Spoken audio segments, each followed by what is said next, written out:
Evening, everybody, and welcome to tonight's video on the properties of functions.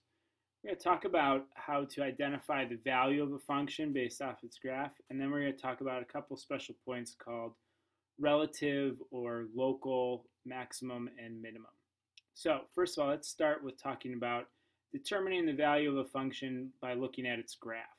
So whenever we look at the graph of a function, we always are looking from left to right, just like we read a sentence.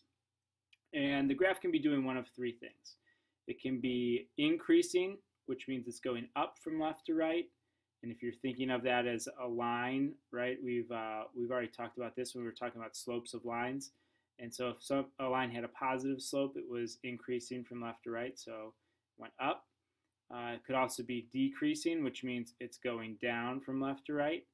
Or we could also have functions that are constant. So if we have a constant function, that means it's there's no change, it's staying flat from left to right, or it's a horizontal line and the slope would be 0. Okay, so that's kind of the way that three different ways that a graph of a function can look. Now they're not always going to be lines, they can be curves, parabolas, that sort of thing. But we're always going to be thinking of what's happening as we look from left to right. So here, this picture of f of x has all three different possibilities in it. Okay, and the easy way, if you want to think of this, we used to say slope, but now we say average rate of change, right? And so the average rate of change is what's happening to the y coordinates over certain intervals.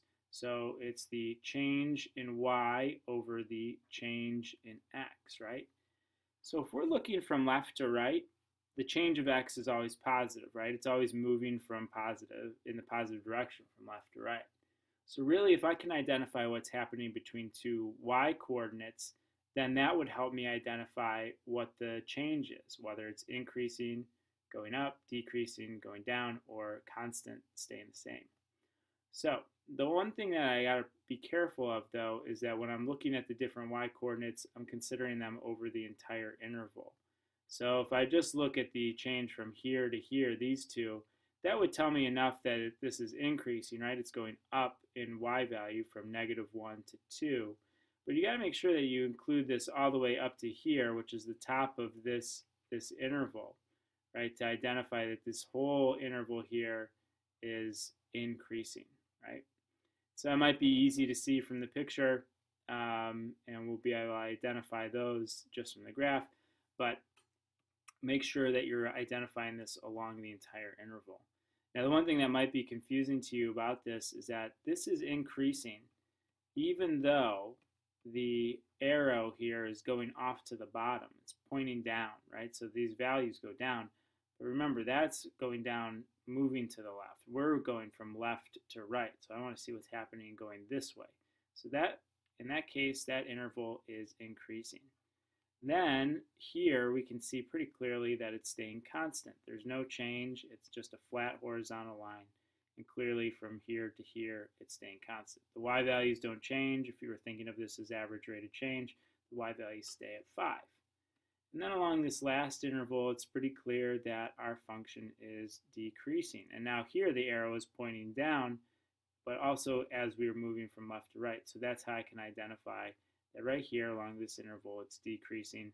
And again, if I were to check or compare any two y values along this interval, they would definitely be decreasing. They'd be going down as you move from left to right. Okay, so that's what we're going to be doing. We're going to be looking at these graphs of functions, kind of identifying what's happening, if it's increasing, being constant, or decreasing. And then we're going to use that information later on to kind of help us interpret the different functions. Okay, so first thing I want to do here is identify the different points of interest. So if I want to identify where this function is increasing, decreasing, or constant, I want to be able to identify the intervals, right? So I can't just, like in this picture over here, where I just colored it and wrote out what was happening here. I want to be able to be a little more specific than that, right? So here, what I'm going to do is look at these different points. First thing I'm going to do is label them all. And then I'm going to use those points to identify where this is increasing, decreasing, or constant. So let's do that first. Let's label all of these. So this is the point negative 1, 2, 3, 4, 5, 6. So that's negative 6, 0. Here I have the point negative 4, negative 2. This point here is a point of interest because it's an x-intercept, but I'm going to see that it's not going to affect my interval, and we'll see that in a second. And so that point is negative 2, 0. Here we have the point 0, comma 4, 1, 2, 3, 4, right? So 0, 4. Here I have the point 3, 4. And over here I have the point 1, 2, 3, 4, 5, 6, 1. So that's 6, 1. So first thing, if I want to identify where a function is increasing, decreasing, or constant, the first thing I want to do is label all of these points of interest because they're going to help me define my intervals. So once I've labeled all these points, now I'm going to use interval notation to identify these different values of f of x. So first, let's figure out where this is increasing. So we'd say f of x is increasing along the intervals, and let's see where it's increasing. So first, what I want to do, increasing means the change in the y-coordinates are increasing, so they're going up. So what I'm going to do is look at all these different points and look at all the y values. Remember, the y is the second coordinate in my ordered pair. So look and see where they're going up. So here it starts at negative 2, and then it goes up to 0. Remember in the last section I said, well, don't just pick 2 points and say that you're done. Keep going until you get to the end of a section and make sure you've covered that entire interval is increasing. So if I were to just stop at 0, yeah, the change from negative 2 to 0 is increasing, it's going up. But you got to keep looking at this function and see that it increases all the way up to here because it goes from negative 2 all the way up to 4. So along this whole interval, we see that it's increasing. And then I see that it's increasing again over here from this point going up. So the two intervals from which this is rising from left to right are from here to here. You could just start reading this and you could just say to yourself, okay, from here to here, that's decreasing. Here it's increasing, constant, decreasing, and here it's increasing, okay? So first thing I want to do is identify the increasing intervals. So the y-coordinates tell me that it's increasing. And now the x-coordinates are going to tell me the interval. So my x-coordinate here where it starts increasing is negative 4. So that's the left bound of my interval notation. And now don't stop it at 0 or stop it at negative 2 because it goes all the way up until x hits 0 and y hits 4. So from negative 4 to 0, those are the x-coordinates where this interval is increasing. Then from 6, so I could say and, or you could use your union symbol, and from 6 to positive infinity along the x-axis is where this is increasing. So remember, the y-coordinates tell us where the what the value of the function is doing, and the x-coordinates tell us what interval that is. Okay, so it's increasing from negative 4 to 0 and 6 to infinity. Now let's identify where it's decreasing. Okay, so f of x is decreasing along what intervals or interval? Okay, so here I see that the y value changes from 0 to negative 2. And I'm reading this from left to right, so it's going down. So I know along that interval there from negative 6 to negative 4. And then here we already identified increasing. Here that's constant from left to right. And here again I see that it's decreasing from left to right. And it goes from 4 to 1, so that's decreasing value.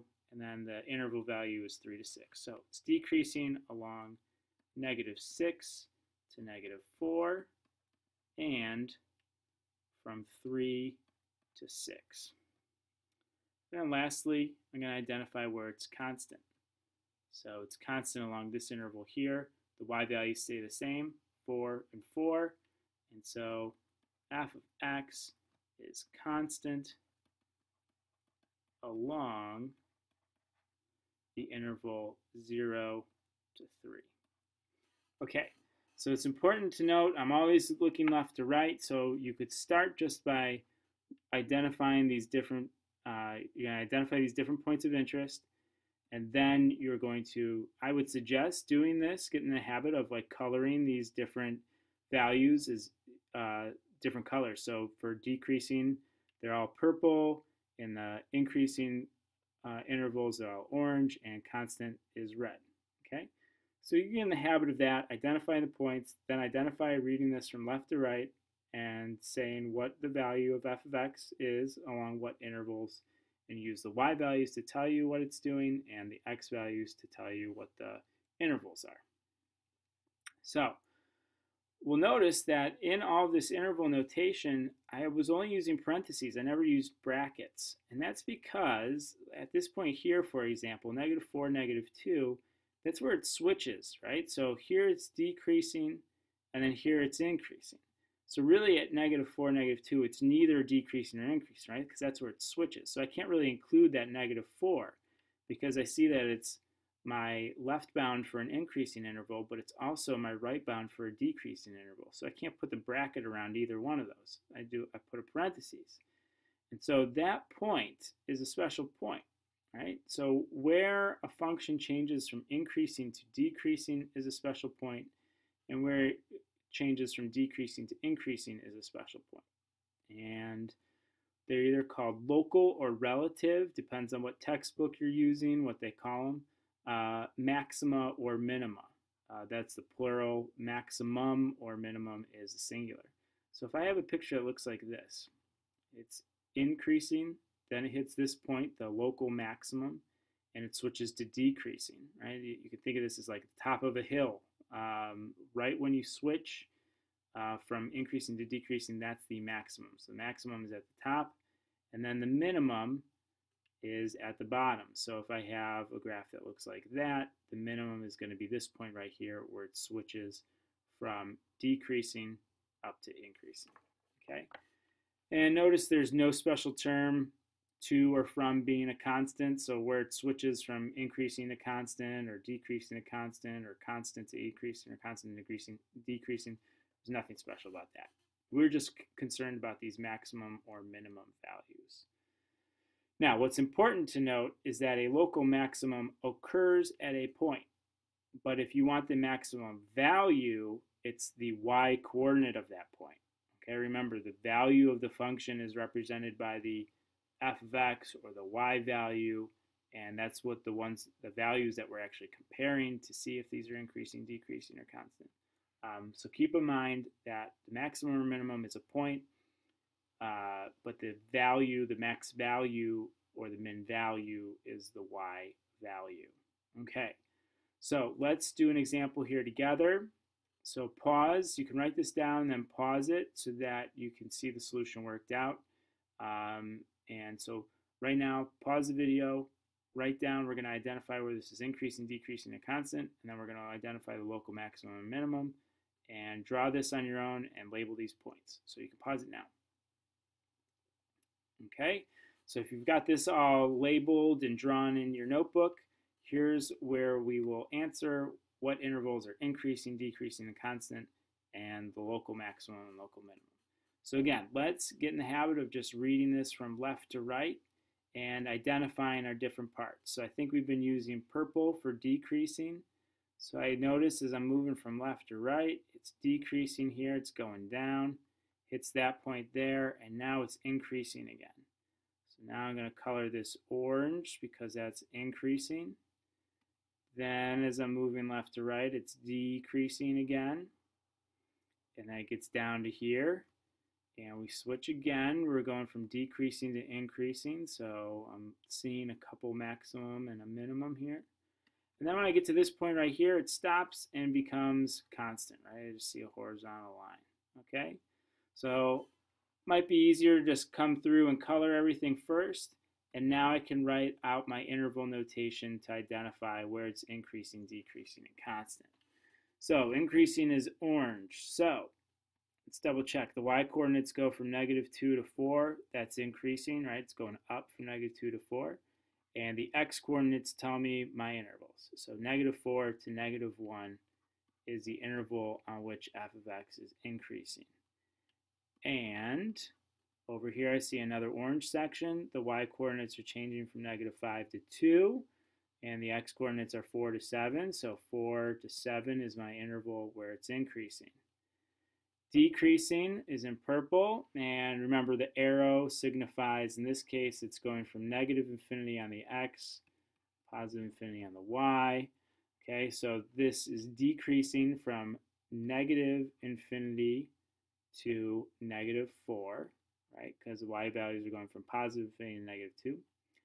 Then it's decreasing from -1 to 4 because the y values go from 4 to -5. Okay, so decreasing from -infinity to -4 and from -1 to 4. And then the last section, the last interval we're looking at is where it's constant. And so it stays constant from the x coordinate of 7 off until +infinity, because if I look at this graph here, the y values stay at 2. There's no point off on this end, but it stays at 2 all the way to +infinity along the x-axis. So those are my intervals for my different values of f of x. Now let's identify our relative maximum and minimum. So our maximum are wherever we're at the top of a hill, wherever it's switching from increasing to decreasing. So I notice that I have a maximum right here, right? That's the top. And so that local maximum is -1, 4. And then my local minimum are wherever I hit a bottom, wherever I switch from decreasing to increasing. So I see that I have 2 of them, right? I have 2 minimum or minima. So I have -4, -2, and 4, -5. Right, so those are my intervals for increasing, decreasing, constant, and my points for local maximum and minimum. So this is kind of confusing that we're using interval notation, right? And interval notation kind of looks like an ordered pair, right? Because it's giving us bounds. And in this case, since we're not using the brackets ever, these are always going to look like parentheses. They're always going to look like ordered pairs. But keep in mind that it's always got to be an interval to describe where it's increasing, decreasing, or constant. And the local maximum or minimum, those are actually going to be points. Okay, so make sure that you don't confuse those two. So here's the solution to this, identifying the increasing, decreasing, constant intervals and the points for local maximum and minimum. For class tomorrow, I'd like you to copy in this picture into your notes and identify the intervals over which the graph is increasing, decreasing, or constant, and then identify any local maximum or minimum. So copy this picture in, identify these points, and then identify your intervals as the function value changes from increasing, decreasing, or constant from left to right, and then identify any points that are local maximum or minimum, and bring this to class tomorrow, and I will see you then. Have a good night.